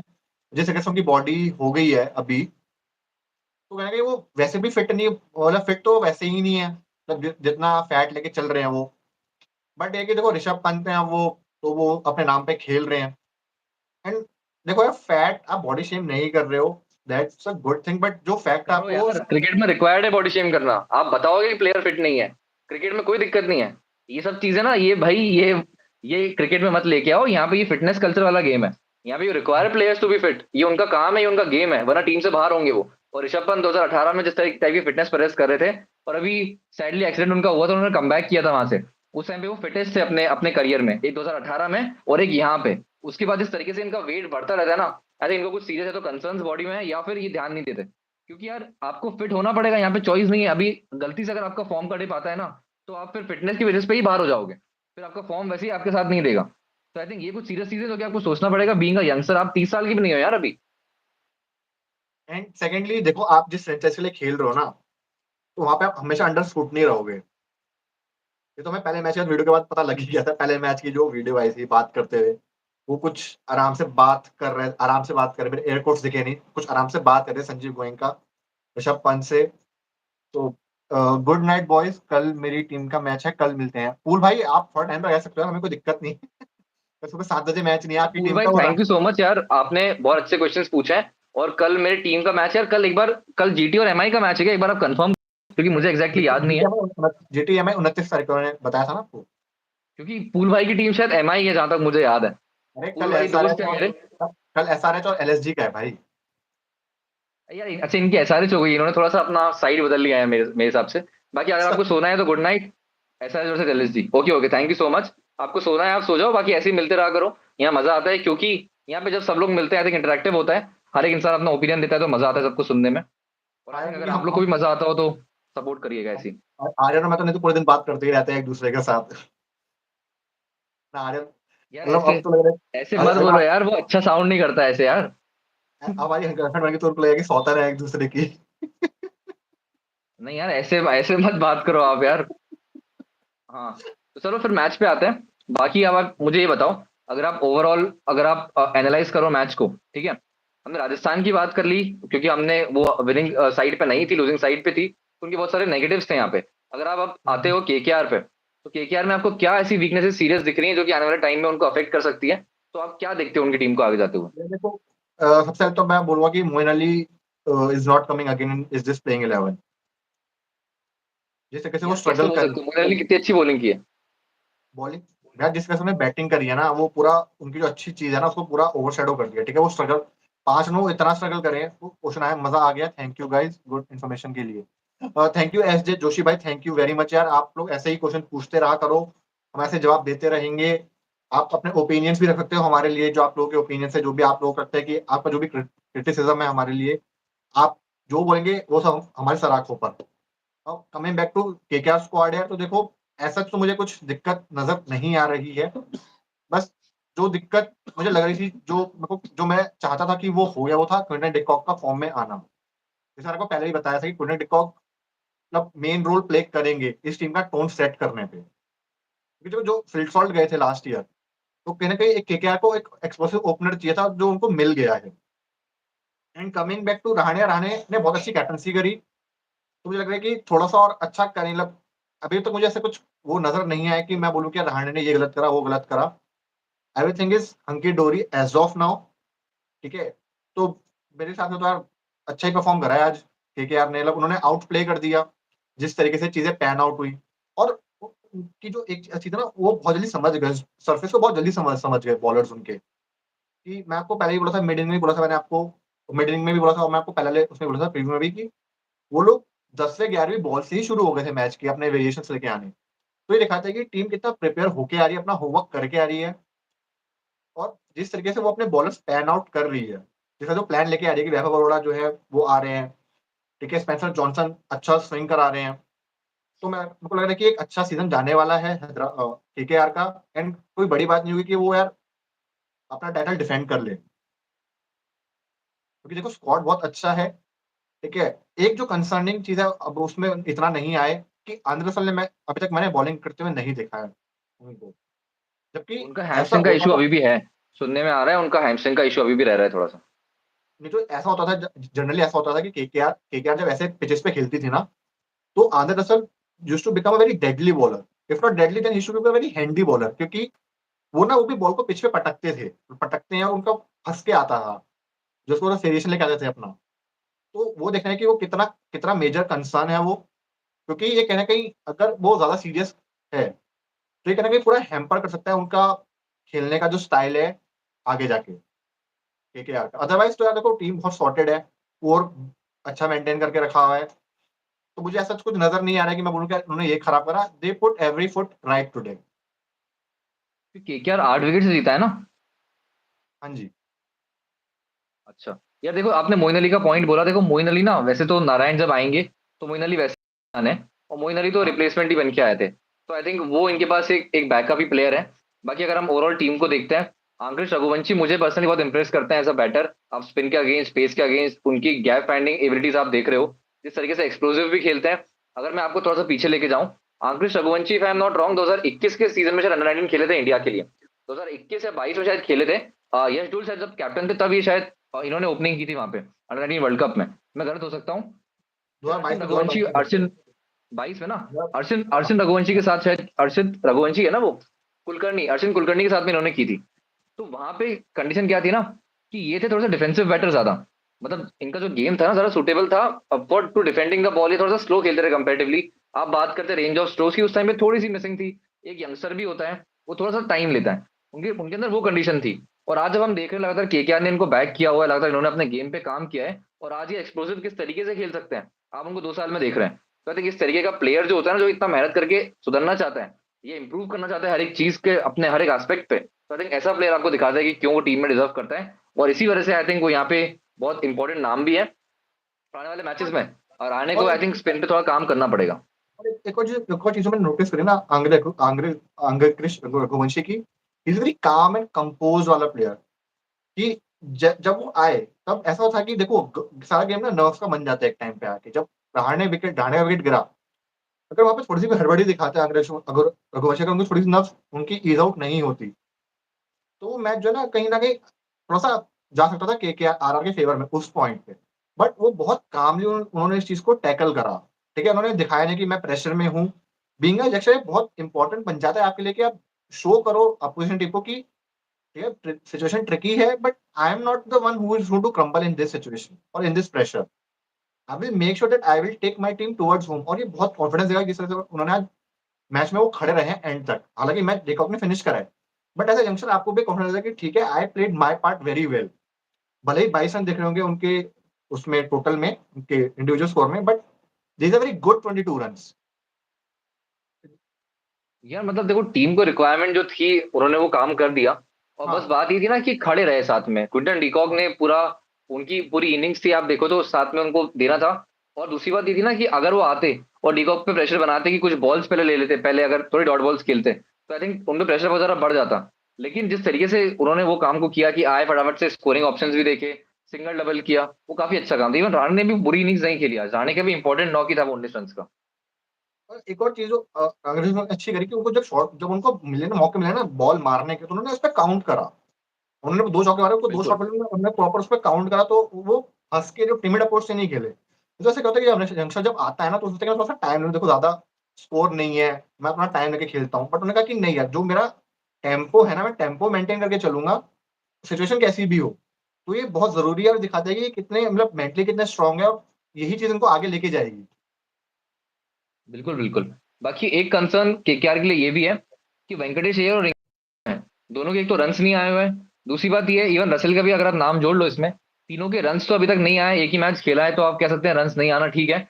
लेकिन 2 मैचेस में अभी तक भी उनको ना वो फॉर्म नहीं मिल पाया, अगर आप बात करो ना। क्योंकि अगर कोई भी टीम चाहती है कि उनको भले ही कि अपने बैटर्स को 2 ओवर मिल जाए, 1 ओवर मिल जाए, लेकिन वो बैटिंग करने आ पाए, तो ये तीन जो प्लेयर्स हैं इनको बैटिंग नहीं मिली है उतनी ज्यादा अभी तक। तो आई थिंक आने वाले लेकिन नेक्स्ट आप, मैच जो इनका होगा ना, वहां पे थोड़ा सा इनको कंसर्न हो सकता मैं आपको यही चीज आपको इनिशियली पूछी थी ना, जब मैं आपको ये पूछ रहा था कि क्या हो सकता है रिंकू सिंह को ऊपर भेज दे, क्योंकि जब तक बात प्लेऑफ तक पहुंचेगी ना, तो आप चाहते हो कि आपका प्लेयर जो है एटलीस्ट गेम रेडी हो, भले उसको मौके ना मिले हो, बट उसने कम से कम उसके बैट पे कम से कम 100 बॉलें उसके मिडल पे लगी हो। उसके भले ही रन दिखाए कि उसने 180 रन मारे हैं, 150 रन मारे हैं, बट वो इतना प्रिपेयर हो कि अगर सिचुएशन फंसती है प्लेऑफ में, तो उसके उसका उतना कॉन्फिडेंस हो कैरी करने का अपने लिए। अगर यही टेम्पो से चलता रहा और कहीं कोलैप्स हुआ, तो रिंकू सिंह जो मात खाएंगे, रिंकू सिंह और वेंकटेश अय्यर जो मात खाएंगे, वो इस वजह से नहीं खाएंगे क्योंकि फॉर्म में, तो वो मात खाएंगे कि वो उतना गेम रेडी ही नहीं थे। आप भले ही प्रैक्टिस में 200-300 बॉलें, 1000 बॉलें खेल लो आप, बट गेम जो एक्चुअल गेम है ना, उसका सिनेरियो बिल्कुल डिफरेंट होता है। तो मैंने यहाँ से जो क्वेश्चन पूछा था वो इसी इसी चीज को लेकर पूछा था कि क्या रिंकू सिंह को ऊपर एक आध मैच में भेज देना चाहिए, कि जहाँ पे इनको लगे कि सिचुएशन हम बहुत कंफर्टेबल पोजीशन में है, ठीक है, 5 ओवर में 30 रन चाहिए या 10 ओवर में 60 रन चाहिए, वहां पर रिंकू सिंह को ऊपर भेज दिया जाए। आप बोले कि आप अपना टाइम लेके खेलो। हम नहीं चाहते कि आप 5 ओवर में मैच खत्म करके आओ, हम चाहते हैं कि आप मैच के एंड तक खड़े रहो। है। चलो मैं इसमें थोड़ा सा ऐड करता हूँ जो आंसर मैंने इसका दिया था ना पहले। अब यार हम ना हम्म, 2 कंडीशंस की बात करते हैं। अगर फर्स्ट इनिंग्स चल रही है और केकेआर ने वहां पे अच्छा एक स्कोर बांध दिया है पहले से, अगर आप 14 ओवर देख रहे हो, 14 ओवर में केकेआर ने मारे हुए 160 के आसपास, उसके बाद रिंकू सिंह आप तब भेज सकते हैं कि रिंकू अब आखिरी के 6-7 ओवर्स बाकी है, तुमको जाना है, तुमको आराम से स्ट्राइक करना है। आप उनको नंबर 4 नंबर 5 पे भी भेज सकते हैं, नंबर 3 पे भी भेज सकते हैं अगर किसी दिन मौका है तो, कि सिर्फ 6 ओवर्स बाकी है, वो काम हो सकता है। सेकंड सेकंड इनिंग्स का अगर अगर हम उसकी बात करते हैं, तो वहां पे जो पुलकित भाई ने ऑलमोस्ट आई थिंक समराइज अच्छे से कर ही दिया उस चीज को। अगर वैसी कोई कंडीशन बनती है तब रिंकू की जगह बिल्कुल बन जाती है। बाकी ये क्योंकि आने वाले टाइम में क्या होगा, जब ये अपनी बॉटल की तरफ जाएगा टूर्नामेंट ना, वहां पे हर हाँ एक प्लेयर का जो एक्सपीरियंस इस टूर्नामेंट में रहा है ना, वो वहां पे काउंट करेगा, वहां पे वो कैश इन करना चाहेगा प्लेयर, तो इसी वजह से वो इंपॉर्टेंट हो जाता है। बाकी पुलकित भाई आपने अच्छे इंसाइट दिए इस चीज के ऊपर। बाकी कुछ और बात अगर आप बात करना चाहो मैच के बारे में या कुछ पूछना चाहो तो आप बताओ। यार देखो, अच्छा, रिंकू सिंह की बात करें तो यार रिंकू सिंह का एक इशू ये रहा है कि वो शुरू से टाइम लेते हैं अपना, ठीक है। तो क्या उनको इस चीज पे काम करना चाहिए, जो उनका टेम्पो है कि ठीक है मैं 5-7 बॉलें ले सकता हूँ, या उनका इतनी लिबर्टी उनको टीम दे कि नहीं ठीक है, अगर आप 5-7 बॉलें भी लेते हो, we are still okay with you, you just keep your form, you just keep your form intact, you don't try to do thing which you are not supposed to do, and which is for which you are not famous for। अगर आप रिंकू सिंह के finishes देखें, तो उन्होंने शुरू में time ही लिया है अपना, and then he was able to finish the game matches for game for KKR. So should management go ask for him to, okay, you need to change your template, or he should be just Rinku Singh what he is already known for। देखो यार, इस पे ना मैं simply एक ही चीज कहूंगा। आपने केकेआर के बारे में उनकी बात की, मैं आपको इंडियन टीम की भी बात करूंगा। जब से केकेआर ने इंडियन टीम के लिए डेब्यू किया है, रिंकू सिंह ने डेब्यू किया है इंडियन टीम में, T20 आई टीम में, उसके बाद से भी मैं पिछले कुछ टाइम को हटाना चाहूंगा क्योंकि उनको उतना चांस भी नहीं मिला, मैं वो मानूंगा। हाँ बाकी जब से उनको डेब्यू मिला है इंडियन टीम में ना, दोनों ही जगह पे केकेआर में और यहाँ पे, उन्होंने रिक्वायर्ड टाइम लिया है जितना कि उनको चाहिए स्ट्राइक करने के लिए। और उन्होंने मोस्ट ऑफ द टाइम्स को, most of the not match को फिनिश किया है। और बीइंग अ फिनिशर, कोई भी प्लेयर इतना शॉर्ट काम नहीं करता है, वो most of the not fail ही होता है, क्योंकि फिनिशिंग करना is not an easy job. वो या काम रिंकू सिंह ने अच्छे से केकेआर के लिए भी किया है और यहाँ पे भी किया है। अब जो बात आप रिंकू सिंह की कर रहे हो, देखो मुझे ऐसा लगता है रिंकू सिंह जितना रिक्वायर्ड टाइम होता है उतना ले लेते हैं। 5-7 बॉल चाहिए, 5-7 बॉल ले लेंगे, अगर वैसी कंडीशन है तो। वरना रिंकू सिंह को तो हमने ये भी करते हुए देखा है ना, कि जब आखिरी की बाकी है तो फर्स्ट बॉल से आके मार रहे हैं, सामने रसल खड़े हुए हैं, वो भी आया ज्वाइन किया और पहली बॉल से मार रहे हैं। तो आई थिंक वो करने के लिए केपेबल है वो। बाकी थोड़ा सा असेस करते हैं कंडीशंस को, कभी कभी अगर आप देखते हैं 5-6 ओवर्स बाकी है, तो वहां पे आप 4-5 बॉल्स 6 बॉल्स ले सकते हैं। तो आई थिंक वो चीज कर देते हैं अच्छे से रिंकू सिंह, तो आई थिंक उसमें कोई प्रॉब्लम नहीं होगी टीम मैनेजमेंट को भी। बस ये कि आप सिचुएशन देखते हैं, उसके अकॉर्डिंगली रिएक्ट करते हैं, तो I think it is pretty much okay when it comes to Rinku Singh. आप वरुण चक्रवर्ती ने बॉलिंग अच्छी करी, तो आपका थोड़ा सा क्या क्या रहेगा कि वरुण चक्रवर्ती का असेसमेंट क्या रहेगा आपका आज के मैच का? यार जिस टेन तरह से ऑन उन्होंने टेन मतलब जिस तरीके से हाँ आप कंप्लीट करो। मतलब कि जिस तरीके से उन्होंने मैच जो है पूरा केकेआर के पक्ष में मोड़ दिया, उस पे आपके थोड़ा सा क्या रहेगा कि क्या उन्होंने आज सही चीज करी? देखो कंडीशन सबके लिए फेवरेबल थी, ठीक है, कंडीशंस फेवर करी थी, बट एज अ बॉलर आपको बॉल डालना भी तो आना चाहिए, क्योंकि देखो यही सेम कंडीशन हसरंगा के लिए भी थी, और दोनों ही लेग स्पिनर हैं, दोनों ही थोड़ा अपना गूगली पे ज्यादा विश्वास रखते हैं। तो क्या चीज वरुण चक्रवर्ती ने सही करी और क्या गलत हसरंगा ने करा? देखो चक्रवर्ती के साथ मैं बस एक चीज ये कहूंगा, एडवांटेज थोड़ा सा हसरंगा के अलावा उनको ये भी था कि तो बहुत टाइम से लगातार खेलते आ रहे थे, पिछला मैच भी वो खेले थे। साथ ही में एक और चीज ये भी थी कि उनको बिल्कुल भी ड्यू नहीं मिली, हसरंगा को थोड़ी सी ड्यू भी मिल गई। तो अब थोड़ा सा कह सकते हैं कि वो भी पॉइंट है। बाकी अगर चक्रवर्ती के आप स्किल्स पे आते हैं, देखो पहली बात तो ना, ये जो विकेट था ये टेलर मेड था चक्रवर्ती के हिसाब से। उनको स्लो कंडीशंस कंपेरेटिवली अच्छी लगती है, जो आपको दुबई में भी दिखाई दी। सिमिलर कंडीशंस जो यहाँ पे थी दुबई में, थोड़ी ज्यादा एक्सट्रीम थी इससे, लेकिन समवॉट सिमिलर थी। तो वही चीज थी कि चक्रवर्ती को जब विकेट स्लो है, चक्रवर्ती को अपने जो वेरिएशन है वो बहुत बैक करते हैं उनको। और उन्होंने रन भी आज नहीं दिए, रोक के रखा, टाइट बॉलिंग जो हमेशा करते हैं स्टंप टू स्टंप, वही उन्होंने किया। एक और चीज ये भी है कि वो तेज फेंकते थे शुरुआत में। और मैंने आपसे मिड लाइफ में एक चीज कही थी कि चक्रवर्ती यहाँ पे, चक्रवर्ती के हिसाब से ये विकेट है। मोइन का भी मैंने नाम लिया था, और बस मैंने यही कहा था कि यहाँ पे इनके हिसाब से टेलर मेड कंडीशन है, और इनको थोड़ा सा स्लो फेंकना पड़ेगा। उस समय उन्होंने 95 की स्पीड पे बॉल फेंकी, पर उसके बाद जैसे जैसे मैच प्रोग्रेस हुआ, उनकी स्पीड थोड़ी सी गिरी है।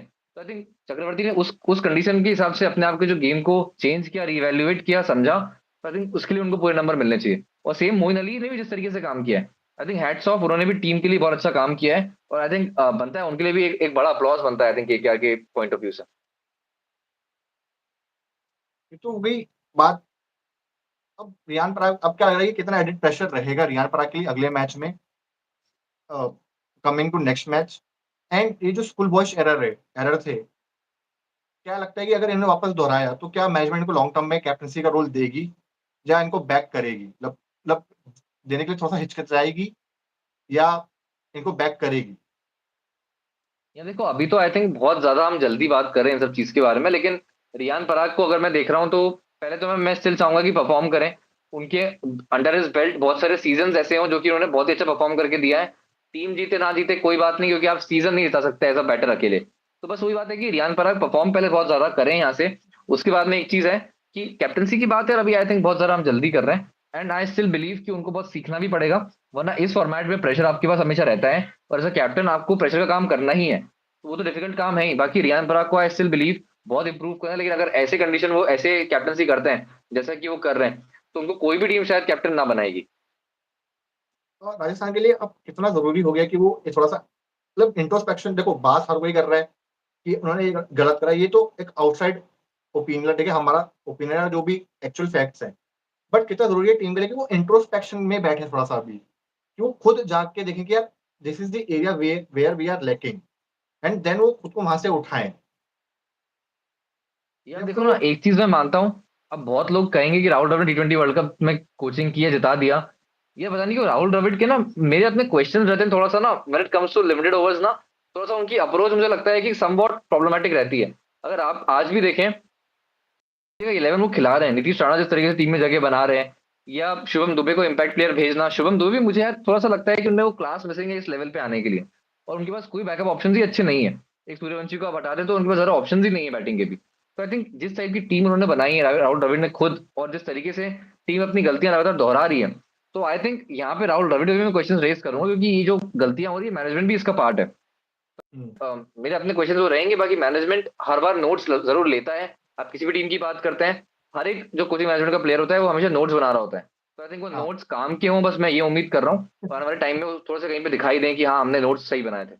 ये बात तो मुझे लग रहा है कि यार अभी आज सेशन आपका कुछ ओपिनियन है तो आप बताइए। मैं इसको लग रहा है कि आज का अभी तो अब सेशन खत्म होना चाहिए, क्योंकि लोग भी अब जा चुके हैं, कोई है नहीं। मुझे लग रहा है अभी सेशन हाँ, ज्यादा खत्म करते हैं, मिलते हैं हम इनसे अगले सेशन में। I guess so. 1 घंटा भी क्लॉक हो गया है बिल्कुल। ठीक हाँ है फिर वही ना। पुलकित भाई एंड करते हैं। तो पुलकित भाई बिल्कुल यार। आपने दिए बहुत सारे इंसाइट्स आज, थैंक यू सो मच।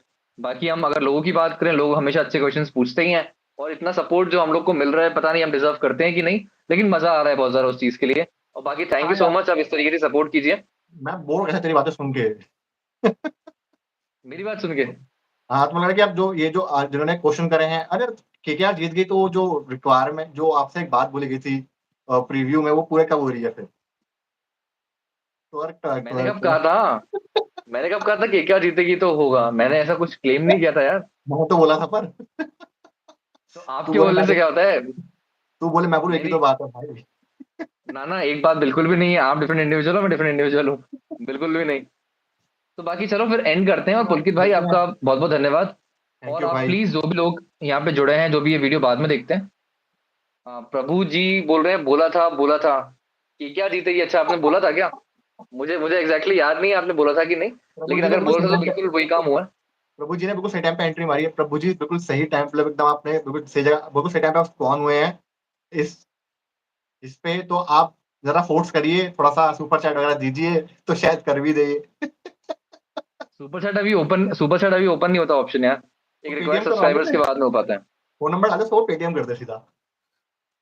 अरे अरे मैं ले लूंगा कभी भी, मुझे कोई दिक्कत नहीं है।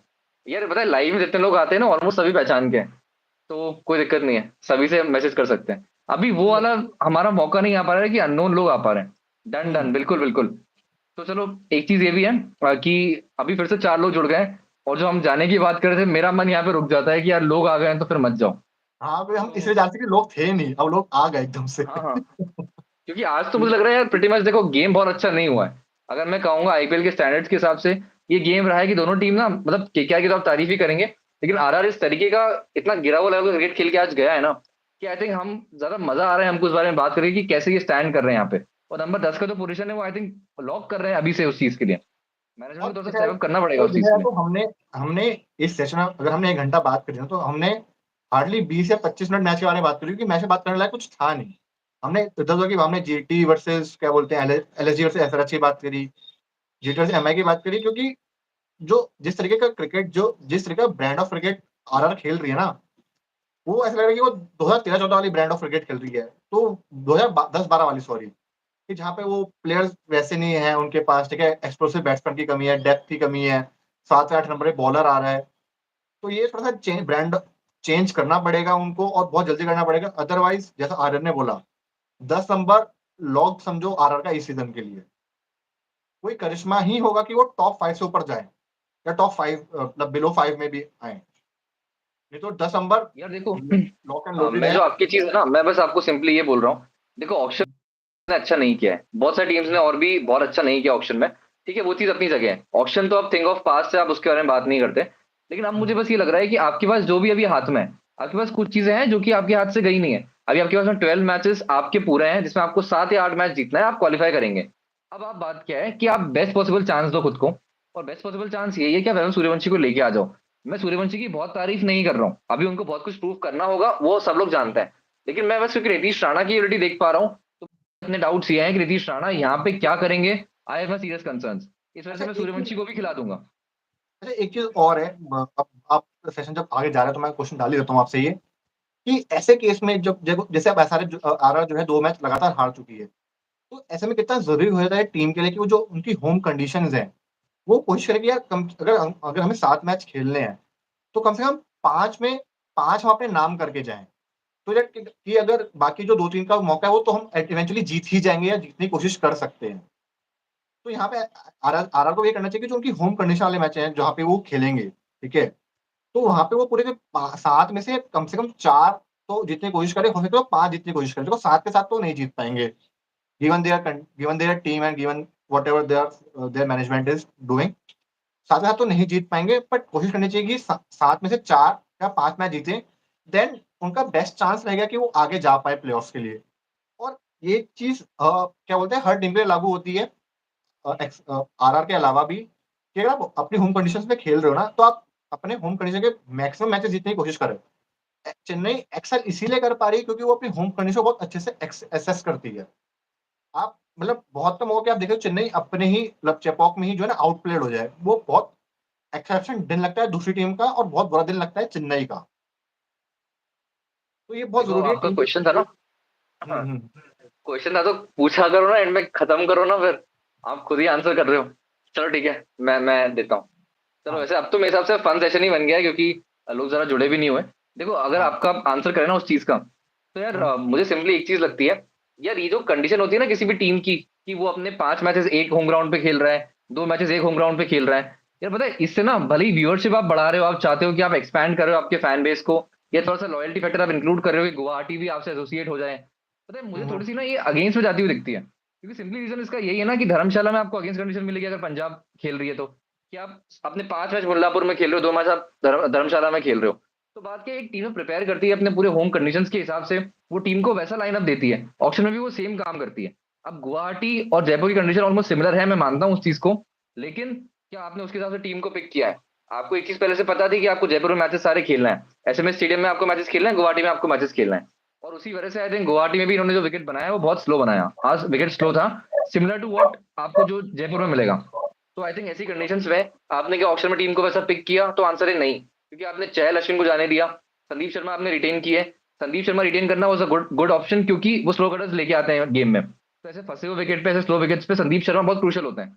दूसरी बात, आपने हसरंगा से और दूसरे बॉलर तीक्ष्णा है जो, हसरंगा और तीक्ष्णा से इन्होंने चहल और अश्विन को रिप्लेस किया है। तीक्ष्णा बिल्कुल भी टर्नर ऑफ द बॉल है ही नहीं, he is more of a T20 mould के बॉलर, जो कि बस रन रोकू बॉलर है। और आई थिंक हसरंगा जो काम कर रहे हैं बिल्कुल भी उनके अंदर दिख नहीं रही है, वो शार्पनेस नहीं दिख रही है। आज भी शॉर्ट बॉल्स पटक गए थे, छक्के चौके खा लिए उन्होंने। तो आई थिंक ऐसे में आपने अपनी कंडीशंस को जानते हुए भी ऑक्शन में अच्छा काम नहीं किया, तो आई थिंक फेलियर था ऑक्शन टेबल पे ही। लेकिन बस ये है कि वॉट एवर आपके पास में अब चीजें हैं, आप अपनी रोप जो है आप पूरा टाइटली उसको छोड़े ना, अभी भी थोड़ा सा पकड़ लें, क्योंकि अभी आपके पास में चांस है। आप मडवाल को लेके आइए, टी20 स्पेशलिस्ट, वो बॉलर है, डेथ में बॉलिंग करेंगे।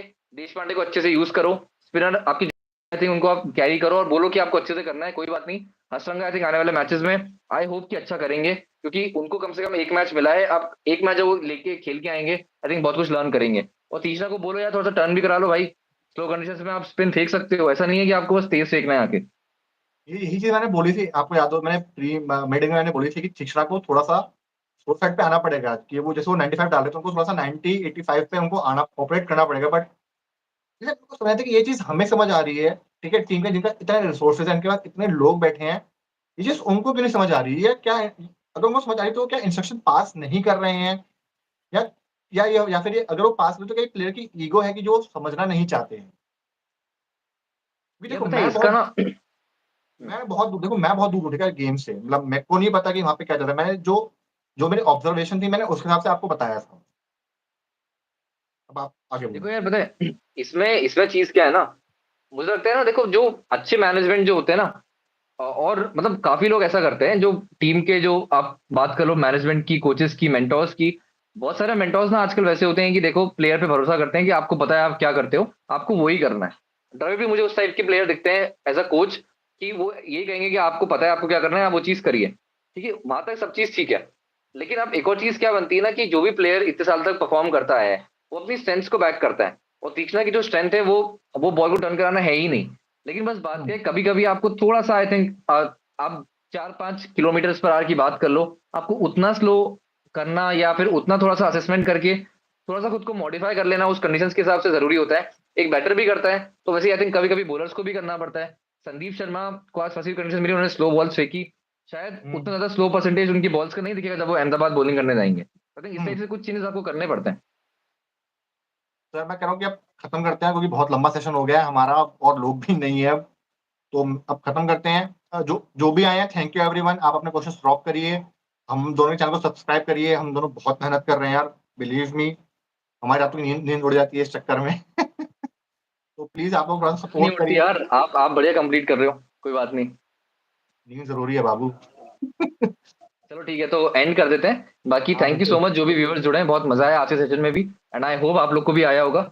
बाकी इनका नाम है पुलकित, इनका चैनल है हिट इट विद पुलकित नाम से। डिस्क्रिप्शन में आपको लिंक मिल जाएगी, उनको प्लीज आइए सब्सक्राइब कीजिए। मेहनत जरूर कर रहे हैं वो। इस चैनल पे भी आप आए हुए हैं, इसका नाम है extra cover with Aryan. Subscribe करके इसको जाइएगा। और प्लीज ऐसे सपोर्ट करते रहिए, लाइव रोज होता रहेगा, और प्लीज ज्वाइन कोशिश करो करिएगा। यार कि मजा आएगा क्रिकेट के हम बारे में बात करके। हम दोनों के आपको जल्दी से जल्दी 1000 सब्सक्राइबर कराएं। ताकि थोड़ा सा वो तो प्रेशर कम हो। Part and parcel of the process, कोई बात नहीं। हाँ। चलो everyone and thank you everyone. आप लोगों ने बहुत अच्छा सपोर्ट करा, ऐसे आप लोग सपोर्ट बनाए रखें। एंड गुड नाइट एवरीवन, अपना ध्यान रखें, थैंक यू। चलो ठीक है, बाय। चलो good night Aryan, good night भाई। Good night, good night.